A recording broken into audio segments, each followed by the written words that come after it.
First, I would like to read this. Please do not lift this because I lecture I want to talk.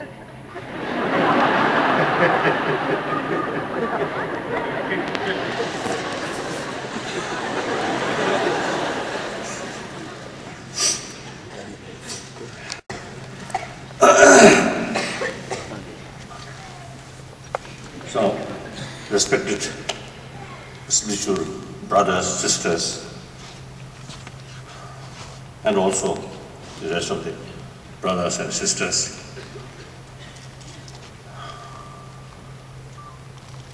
I am indeed very, very happy to participate in this meaningful dialogue. So all the speakers who are representing, I think, most importantly, theistic sort of tradition. Really wonderful sort of presentation, good suggestions, very good. So I very much appreciate.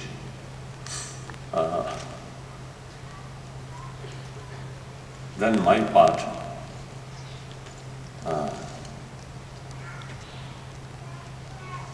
I think all points in the already touched, so there's nothing left.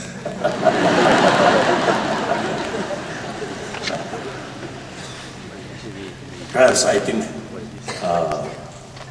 on this also that platform where you and me, suppose I think representing of non-theistic religions.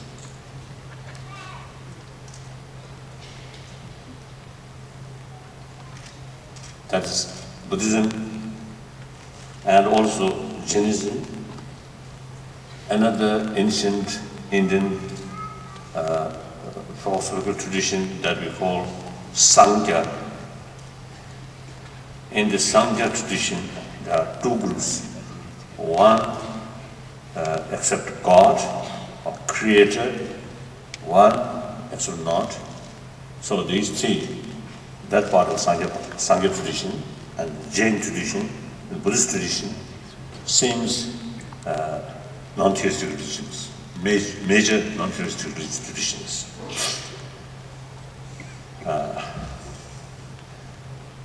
So there's big differences. All the theistic religious tradition, the absolute truth and the ultimate reality is God, Creator. So from that viewpoint, there's really beautiful sort of reasons, or reasons. God, full of compassion, full of love. So we come from such source. So we should, and also, one time I asked one of my Christian brother, what's the matter if you accept the previous life or rebirth? And he told me, Christianity, no idea about previous life, because this very life created by God.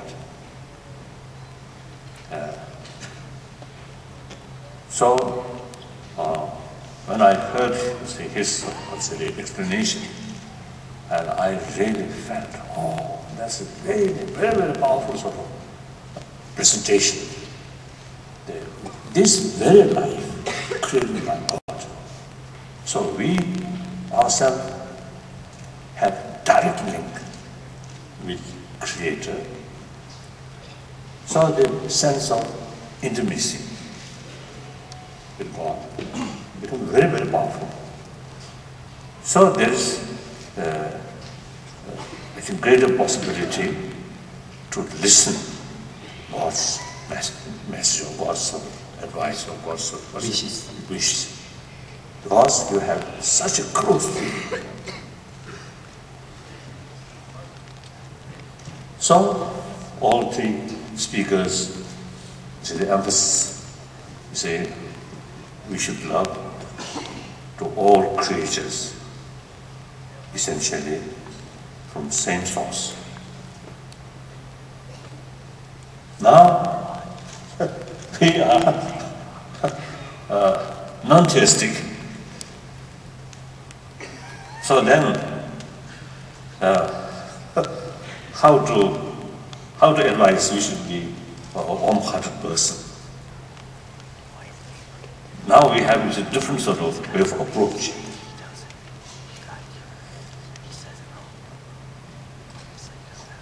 But in the tradition, or in the sort of text, all Buddhist texts, and the Jain text, or message of Buddha, message of Mahavira, and also message of other, the tradition, all carry the same message of love, compassion, tolerance, forgiveness, all these things. So the philosophical viewpoint, big different. But same message, same practice. As far as Buddhism is concerned, you see the Buddhist reason in order to be, a compassionate person, the Buddhist reason is all the phenomena which momentarily changing is due to its own causes, conditions. So therefore, pains and pleasure also due to its own causes and conditions. So pleasure and pleasant, pains and pleasure, not itself something independent, but due to its own causes and conditions. So therefore, since we want happiness, joyfulness, so we have to take care about the causes or conditions of these things. Since we do not want pains and trouble, therefore we have to look very seriously about the possible causes and conditions of the pains and suffering. So then, harming others, one act, that action creates pains on others.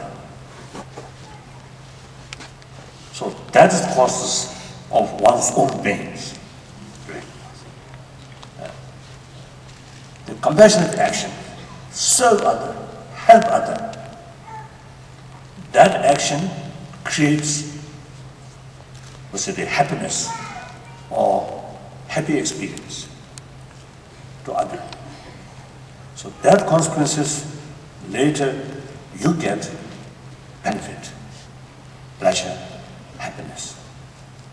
So on the basis of law of causality, the non-theistic religious tradition now emphasizes you should not harm others.